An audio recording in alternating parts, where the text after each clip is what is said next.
things in life that are fashionable, but all fashions still trace and connect with something that doesn't change as fashions do. It's quite fashionable nowadays to talk about mindfulness. Not long ago it was fashionable to talk about mindlessness. No mind. And so mindfulness implies more focus, and if you focus, the eyes become bleary, sight loses into insight. So insight is at a higher level in terms of space and time. Sight is within space and time. Sight is fairly clear and directed. So are all the other senses. But insight goes on and on and on, until such time you reach a point that the moment almost becomes infinite. That touch that we think it's movement in time or the arrow of time can only be there because there is space. And that's the fourth dimension, space-time. We are growing, evolving, talking, resting, beginning and ending within space and time. Once we become aware of a map or a sketch that tells us you are both within space and time, but the light through which you view realities is through the lens of space and time. Once you understand that basic foundation, then you begin to move more and more along this ladder until you realize you are both. You are an animal, fearful, deceitful, all of the other animal, if you like, behaviors, potential of violence, aggression, all of the other things. And yet, there is something in you that's beyond angels. Light of lights. Now, it depends where you are along that scale. Locality and universality, confinement within space and time, or spirituality.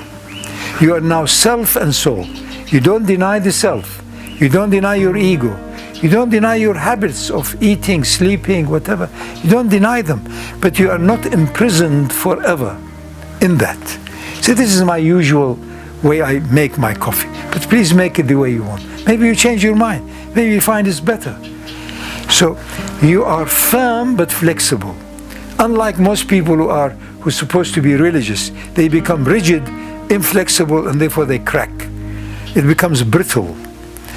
Most religions begin with the ultimate light of lights, that it's only there and it's for you to get away from everywhere else except into that, and then you are aware of divine presence.